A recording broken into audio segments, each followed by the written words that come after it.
federal government, National Assembly, senators. You forget there's House of Assembly, there's governors who come to federal government, collect their fact, and go back home, and nobody asks them what has happened to my state gets about 80-something billion every month. Yeah, or even 100 billion I hear every month. Other states, and nobody asks what happened to these funds. We should start asking. We should start following the money on state level. There is no state in Nigeria, I tell you for nothing, that cannot stand on its own feet as a country. Every state in Nigeria is blessed with one mineral resources or the other. Every state, practically every state. Every state can embark on agri program.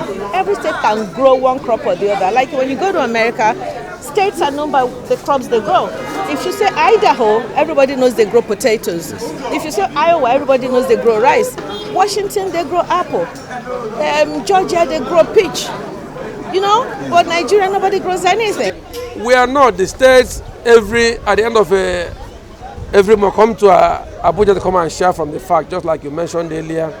The time has come for us to look inwards and produce. The time has come for us to emphasize productivity as against consuming what other countries have produced.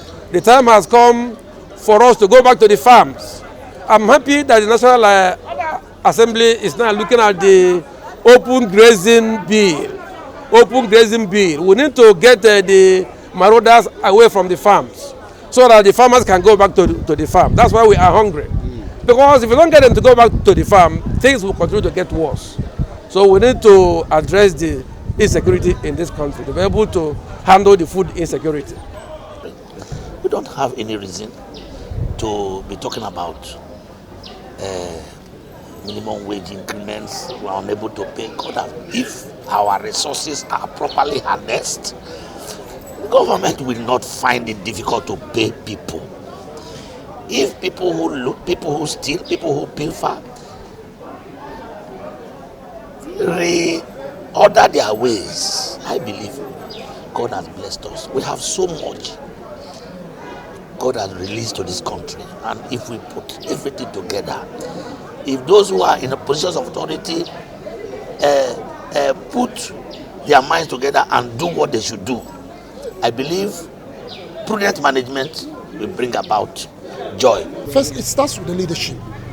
It starts with who is a governor, who is the president, who is the senator, who is the House of Rep member. If you have a leader who never planned to be a leader or be a governor or a president, who is working with the script of a godfather, it is going to be impossible for such a person to deliver on true dividends of democracy. Now, to your question, I think that some of the leaders we have today are not persons who are actually ready for leadership. And so when they get into power, all they want to do is satisfy the yearnings of their godfather. For states, different states have different capabilities depending on the resources available to them. Some are very poor, some are too rich. So as we are saying the same thing, that with good leaders, they can use their resources well. You can see what is going on in Abia. Abia is not rated very highly in terms of resources. But the present governor is doing wonderfully well, doing so well. So it depends on the man on the throne. Like some people like to say that politicians have weaponized poverty. So sometimes you want to know who is to blame. Why is it that you have to pay for every voter who votes for you?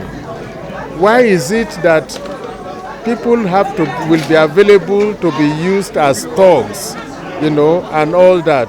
Why is it that the electoral umpires cannot be relied upon to do the right thing? They should be like Caesar's wife. They should be above suspicion.